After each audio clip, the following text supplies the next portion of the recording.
जय बाबा स्वामी, जय आत्मेश्वर। हिमालय का समर्पण योग भाग 2 का आज 29वां दिवस है और हम हैं पृष्ठ क्रमांक 225 पर। गुरुदेव कहते हैं, गुरु शक्तियों के आवाहन के पूर्व यह पवित्र उद्देश्य होना चाहिए कि मैं एक महान उद्देश्य पूर्ण करने जा रहा हूँ। तुम इतने पवित्र हो जाओ, इतने शुद्ध हो जाओ कि तुम्हारा अस्तित्व मुझसे अलग न रह जाए। तुम्हारे में तुम्हारी स्त्री मेरे दर्शन कर सके, मेरी अनुभूति कर सके, वह भी इस आनंद के क्षण को उतने ही पवित्र भाव व शुद्ध भाव से प्रसाद समझकर ग्रहण करे। वह भी समझे कि यह गुरु का प्रसाद है जो मैं एक महान दिव्य कार्य करने के लिए ग्रहण करने जा रही हूँ। इस महान कार्य में दोनों का सहभाग होना चाहिए। पूर्णिमा का समय सर्वश्रेष्ठ समय होता है। उस समय ग्रहण करने वाले की क्षमता 1000 गुना बढ़ जाती है। इस कार्य में बड़ी शांति और समर्पण भाव की आवश्यकता है कि कार्य तो संपन्न हो, पर कार्य की वासना न हो, इच्छा न हो, क्योंकि वासना, इच्छा शरीर से संबंधित है और यह कार्य तो दो आत्माओं का मिलन है। मिलन भी एक महान कार्य के लिए है, एक ऐसा महान दिव्य कार्य जो शरीर से हो नहीं सकता। यह तो आत्मा को परमात्मा ने दिया हुआ प्रसाद है। इस कार्य में दोनों का सहयोग, दोनों की सामूहिकता, दोनों की आत्मीयता अत्यंत आवश्यक है। यह कार्य सामान्य शरीर की क्रिया नहीं है, एक महान सृष्टि के निर्माण की प्रक्रिया है।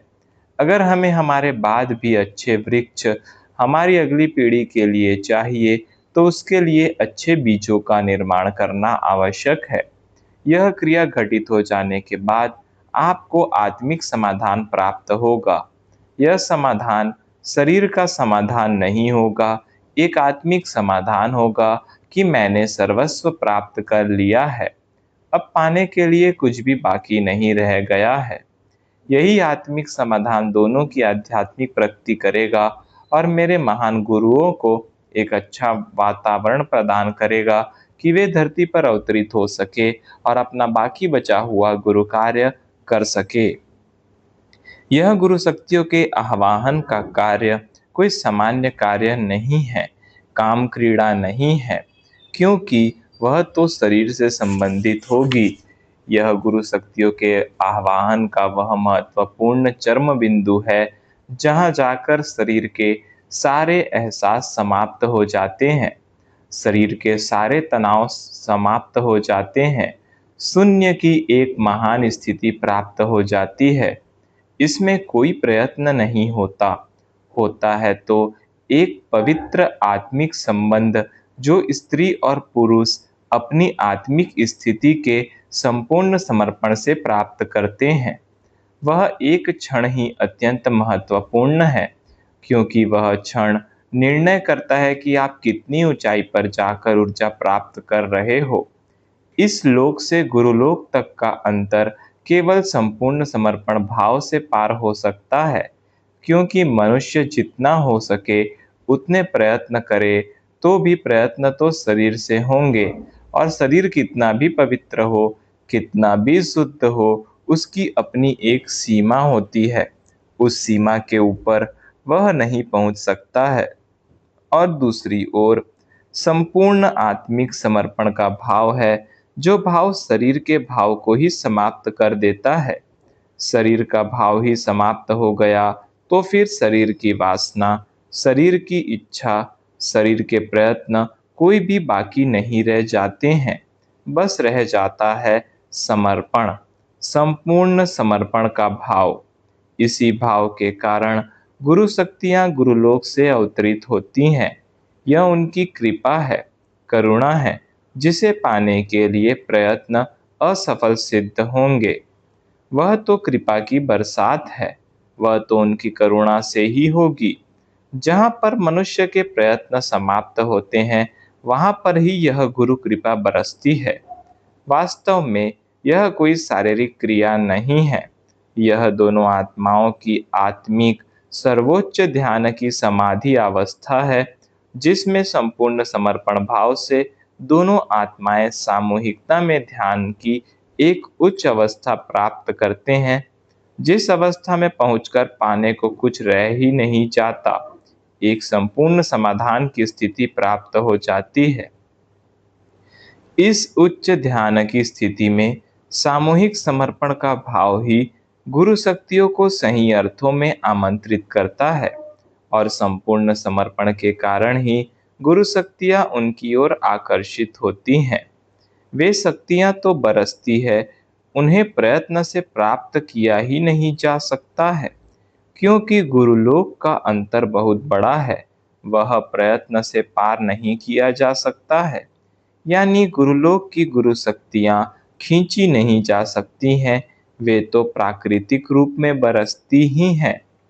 इस कार्य में दोनों का सहभाग समान है, दोनों का संबंध एक पवित्र संबंध है, एक पवित्र बंधन है, विवाह का।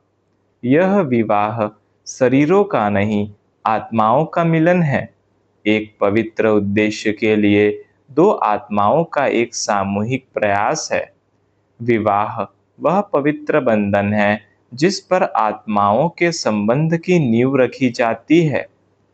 धरती जितनी पवित्र होगी, मंदिर भी उतना ही पवित्र होगा। ठीक इसी प्रकार विवाह संबंध जितना पवित्र होगा, आत्मिक संबंध भी उतने ही पवित्र होंगे। आत्मिक संबंध जितने पवित्र होंगे, सामूहिकता उतनी ही पवित्र होगी, और सामूहिकता जितनी पवित्र होगी, सामूहिक प्रयास उतने ही पवित्र होंगे। समर्पण भी उतना ही पवित्र होगा। समर्पण का भाव जितना पवित्र होगा, शुद्ध होगा, कृपा की बरसात उतनी ही आसानी से होगी। सब कुछ शुद्धता, पवित्रता पर आधारित है। यह विवाह संबंध केवल शरीर व शरीर की वासना से संबंधित नहीं है। यह तो गुरु शक्तियों के अवतरण का दिव्य कार्य है। स्त्री पुरुष तो उस कार्य को करने के केवल माध्यम मात्र है। जिस प्रकार एक नदी का पात्र जितना स्वच्छ होता है, खाली होता है, नदी का प्रवाह भी उतने ही अधिक जोर से बहता है। यानी नदी का बहाव तय करता है कि वह कितने जोर के साथ बहे। पर यह सब नदी के पात्र पर निर्भर होता है। जितना बड़ा नदी का पात्र, उतना ही बड़ा विशाल नदी का प्रवाह होता है। इस सारे कार्य में माध्यम ही महत्वपूर्ण है। संपूर्ण समर्पित माध्यम, जिनका स्वयं का कोई अस्तित्व न हो, पुरुष देने का माध्यम हो, स्त्री लेने का माध्यम हो, पुरुष देकर धन्य हो जाए, स्त्री पाकर धन्य हो जाए, दोनों का अलग से अस्तित्व ही नहीं रह जाए, दोनों एक ही उद्देश्य से एकत्र हो और एक ही उद्देश्य को प्राप्त करे, और बाद में एक ही समाधान को प्राप्त करे। यह भी एक प्रकार की साधना ही है। जो साधना एक निश्चित लक्ष्य को प्राप्त करने के लिए की जाती है, दोनों का एक ही लक्ष्य होता है। वे दोनों उसके लिए इतने समर्पित हो जाते हैं कि केवल लक्ष्य रह जाता है। दोनों अलग नहीं रह पाते हैं, एक ही जान हो जाते हैं, शून्य हो जाते हैं। वे दोनों दो नदियां नहीं रहते। समर्पण का शुद्ध भाव उन्हें नदियों से समुद्र बना देता है, और फिर ऐसे ही समुद्र के मंथन से गुरु कृपा प्राप्त होती है। यह सब हो जाता है, यह किया नहीं जा सकता है, यह तो होने वाली प्रक्रिया है। इसे स्वाभाविक प्राकृतिक रूप से होने देना चाहिए। यह एक प्राकृतिक क्रिया है जिसमें दोनों का समभाव आवश्यक है। यह एक से होने वाला कार्य ही नहीं है। इस पवित्र कार्य में लगता है कि स्त्री का महत्व नहीं है। वास्तव में ऐसा नहीं है। वह कुछ न करते हुए सब कुछ प्राप्त करती रहती है। समस्त गुरु शक्तियों को ग्रहण करने का कार्य तो वह ही करती है। पुरुष तो केवल माध्यम है, जिसके माध्यम से वह गुरु शक्तियों को ग्रहण करती है। स्त्री का संपूर्ण समर्पण का भाव ही उसकी गुणग्राहकता बढ़ा देता है। उसकी ग्रहण करने की क्षमता अचानक बढ़ जाती है।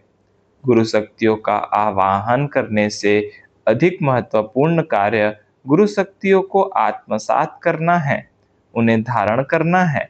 यह धारण करने का कार्य स्त्री का होता है। समर्पण के भाव के कारण ही धारण करने का भाव स्त्री में ही अधिक होता है। वह गुरु शक्तियों को आत्मसात करती है, धारण करती है, उन्हें वृद्धिगत करती है और गुरु शक्तियों को जन्म देती है और सतत गुरु शक्तियों के सानिध्य में रहती है। यह सानिध्य जो वह चित्त से प्राप्त करती है, वही उसे गुरु शक्तियाँ धारण करते समय सहायक सिद्ध होती है। स्त्री की शक्ति महान है, जो गुरु शक्तियों के आवाहन का दायित्व संभालती है, आत्मसात करती है। जितना उसका समर्पण होगा, आत्मसात करने की शक्ति उतनी ही अधिक होगी। स्त्री का कार्य सौम्य स्वरूप का है, सूक्ष्म स्वरूप का होता है, जो दिखता नहीं है पर होता है और बड़ा ही महत्वपूर्ण होता है। इसी कारण स्त्री को माँ कहा गया है। विशाल हृदय वाली, विशाल चित्त वाली, ग्रहण करने की विशाल क्षमता वाली, विशाल गुरु शक्तियों को आत्मसात करने वाली और विशाल शक्तियों को जन्म देने वाली। माँ, इस एक शब्द मात्र से ही पवित्रता महसूस होती है। किसी स्त्री के साथ माँ से बढ़कर कोई संबंध नहीं होता है। स्त्री को माँ के रूप में पूजा गया है, उसका भी यही कारण है। पर उसका कार्य अति सूक्ष्म स्वरूप का है, दिखता नहीं है पर होता है। पुरुष के भीतर उस स्त्री शक्ति के प्रति पूर्ण सम्मान का भाव होना चाहिए। संपूर्ण विश्वास भी समर्पण के साथ होना चाहिए कि मेरी पत्नी उस महान पुण्य आत्मा की जननी है। पत्नी का शरीर वह शरीर है जिसके माध्यम से पुण्य आत्मा के रूप में परमात्मा ही प्रकट होने वाला है। वही परमात्मा की शक्ति को ग्रहण करने की और धारण करने की असाधारण क्षमता रखती है। यह वह शरीर है जो परमात्मा की सृजन की शक्ति को ग्रहण करेगा, विकसित करेगा और जन्म देगा। ऐसा महान कार्य इस शरीर के माध्यम से होगा। ऐसा पवित्र माध्यम मेरी स्त्री का शरीर है। पुरुष में ऐसा भाव संपूर्ण विश्वास के साथ होना चाहिए। यह भाव ही है जो आत्मा को परमात्मा से जोड़ता है। शरीर की प्राप्त करने की अपनी सीमा है, उससे अधिक वह प्राप्त कर ही नहीं सकता है। पर आत्मा की कोई सीमा नहीं है, वह किसी भी सीमा के पार जाकर प्राप्त कर सकता है। भाव आत्मा की गुणग्राहकता बढ़ाता है। भाव ही आत्मा की ग्रहण करने की क्षमता को बढ़ाता है। पुरुष ने पत्नी की ग्रहण करने की क्षमता पर विश्वास रखते हुए यह मानना चाहिए कि उसकी पत्नी एक पुण्य आत्मा को आमंत्रित करने की पूर्ण क्षमता रखती है। वह उसे आमंत्रित कर सकती है और उसका आमंत्रण वह स्वीकार करने ही वाला है और वह पत्नी के गर्भ में आने ही वाला है। सब कुछ निश्चित ही है, सब होने ही वाला है। मैं तो केवल इस महान गुरु कार्य का माध्यम मात्र हूँ। मैं मेरा समर्पण अपनी स्त्री को पूर्ण रूप से कर रहा हूँ। मेरी स्त्री इस जगत की सबसे पवित्र व सुंदर स्त्री है, जिसमें मैं अपना अस्तित्व विलीन करने जा रहा हूँ। कल मैं रहूं या न रहूं, मेरे पुत्र या पुत्री के रूप में मेरा नया जन्म ही होगा। मेरे वंश को यह मेरी पत्नी ही आगे बढ़ाएगी।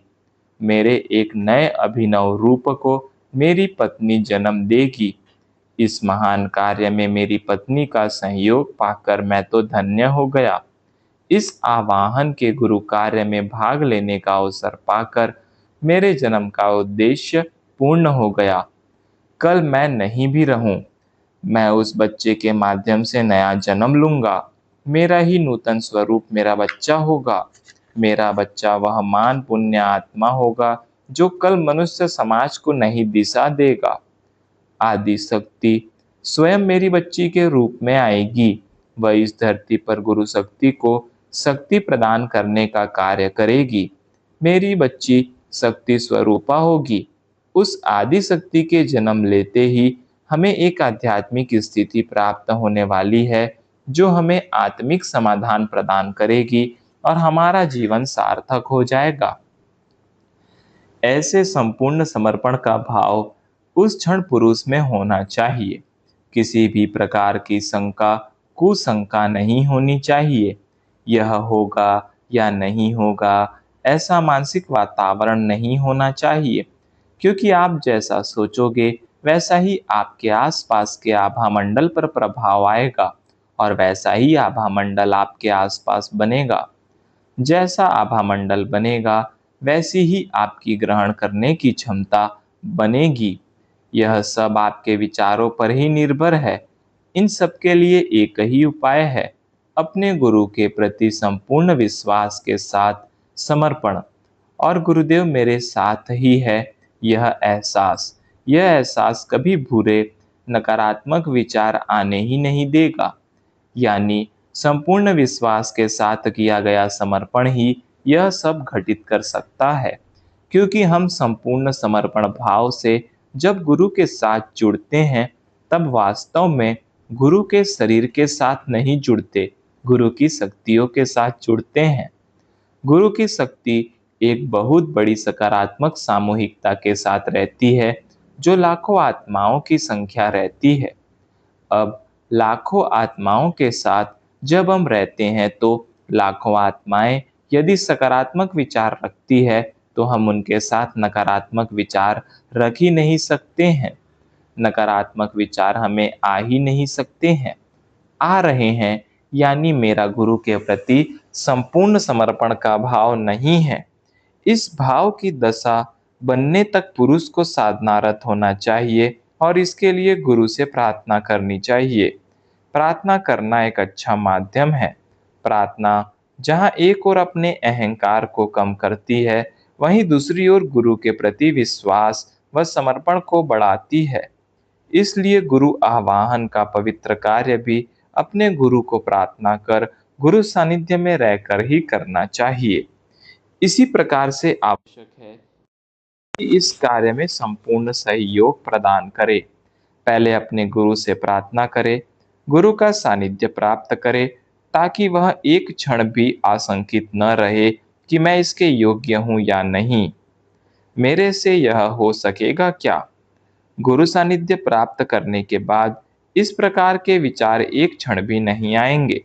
इस कार्य में स्त्री का महत्वपूर्ण योगदान है, जो उसे प्रत्येक क्षण संपूर्ण सतर्कता के साथ देना है।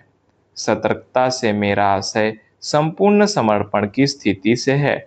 यह स्थिति गुरु के प्रति संपूर्ण श्रद्धा से ही प्राप्त हो सकती है। अपने पति को परमेश्वर मानते हुए उससे शक्तियां ग्रहण करनी होंगी और साथ ही यह मानना होगा कि मेरा पति सामान्य पुरुष नहीं है। यह इस जगत का सबसे शक्तिशाली पुरुष है। यह एक महान आत्मा का धनी है। यह गुरु शक्तियों का जीवंत सजीव माध्यम है। मेरे पति का संबंध गुरु शक्तियों के साथ है। यह एक महान आत्मा है जो परमात्मा से संबंध स्थापित किए हुए है। यह एक महान कार्य का माध्यम है। अपने पुरुष को ही स्त्री ने परमेश्वर मानना चाहिए, गुरु मानना चाहिए, माध्यम मानना चाहिए। एक ऐसा निष्कलंक पवित्र माध्यम जिस माध्यम से गुरु शक्तियां बहने वाली हैं।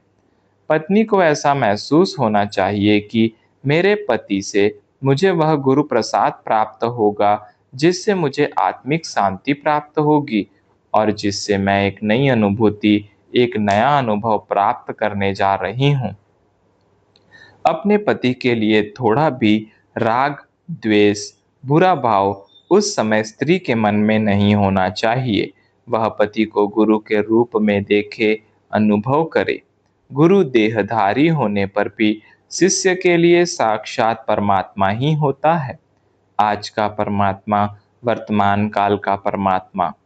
गुरु को परमात्मा मानकर हम गुरु के ऊपर कोई उपकार नहीं कर रहे हैं। हमारे गुरु मानने या न मानने से गुरु को कोई फर्क नहीं पड़ता है, पर मानने से हमें फर्क पड़ता है। गुरु को परमात्मा मानने से हमें एक मानसिक आत्मिक स्तर प्राप्त होता है कि दोषों की ओर ध्यान न देते हुए गुणों की तरफ ध्यान देना। गुरु भी शरीरधारी है, तो दोष तो होंगे ही। तो दोष की तरफ हमारा चित्त नहीं जाना चाहिए, केवल गुरु के गुणों की ओर जाना चाहिए। दोषों का संबंध शरीर से है, गुणों का संबंध आत्मा से है। गुरु एक महान आत्मा है, जिसके साथ लाखों आत्माओं की सामूहिक शक्ति है और वे शरीर धारण किए हुए हैं। अतः जो दोष है वे तो शरीर के हैं। अगर हमें गुरु के दोष दिख रहे हैं, यानी हम शरीर के स्तर पर ही हैं। ठीक इसी प्रकार का भाव अपने पति परमेश्वर के प्रति होना चाहिए। अपने पत्नी परमेश्वर में अपने गुरु के दर्शन करो, तो यह संपूर्ण समर्पण का भाव अनायास ही आ जाएगा। फिर न तो पति का शरीर दिखेगा और न पति के दोष दिखेंगे। पति सही अर्थों में परमेश्वर हो जाएगा। स्त्री जब अपने पति को परमेश्वर मानेगी, तभी तो वह पति परमेश्वर बनेगा। सब कुछ मानने पर है। मानना आत्मा का एक निर्मल भाव है।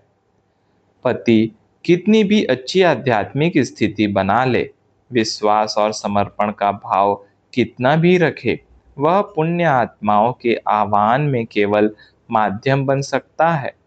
वास्तव में वह केवल माध्यम है। वह केवल आवाहन करके आमंत्रित कर सकता है, पर ग्रहण नहीं कर सकता है। ग्रहण तो स्त्री को ही करना होगा। जब तक स्त्री ग्रहण करने का द्वार नहीं खोलेगी, सब कुछ बेकार है। मानो पुरुष एक घर है जो सूर्य प्रकाश को अपने घर में आमंत्रित करना चाहता है और इसके लिए सूर्य देवता की उपासना करता है, साधना करता है, और उसकी उपासना से सूर्य देव प्रसन्न भी हो जाते हैं और घर पर सूर्य प्रकाश लेकर आते हैं। पर सूर्य प्रकाश घर के द्वार तक आ सकता है, घर में नहीं घुस सकता है। घर में तभी घुस सकता है जब घर की स्त्री अपने घर का द्वार खोले। यह द्वार खोलने का कार्य जब तक नहीं होता, सूर्य प्रकाश घर में नहीं आ सकता है। सूर्य प्रकाश की भी अपनी सीमा है। ठीक इसी प्रकार पुरुष संपूर्ण विश्वास के साथ अपने गुरु के प्रति समर्पण कर भी दे, पर जब तक स्त्री अपना संपूर्ण समर्पण भाव रखकर द्वार नहीं खोलती, यह कार्य संपन्न ही नहीं हो सकता है। पुरुष का माध्यम तब तक अधूरा है जब तक स्त्री शक्ति का सहयोग उसे प्राप्त नहीं होता है। इस पवित्र कार्य में स्त्री की भूमिका अत्यंत महत्वपूर्ण है। उसके बिना यह कार्य संपूर्ण हो नहीं सकता है। पुरुष तो केवल माध्यम है, पर उस माध्यम से स्त्री का संपूर्ण रूप से जुड़ा रहना आवश्यक है। इस महान कार्य को पूर्णत्व केवल स्त्री ही प्रदान कर सकती है, क्योंकि अंत में गुरु शक्तियों को ग्रहण तो स्त्री को ही करना होगा और उसके ग्रहण करने पर ही यह कार्य संपन्न होगा। स्त्री जब शारीरिक रूप से, मानसिक रूप से, आत्मिक रूप से एक आध्यात्मिक स्थिति में होगी, तभी यह शक्तियों को ग्रहण करने का कार्य उससे संपन्न होगा। गुरु से बड़ा गुरु का नाम है। गुरु मंत्र का जाप इस कार्य में स्त्री की बड़ी सहायता कर सकता है। जय बाबा स्वामी, जय आत्मेश्वर।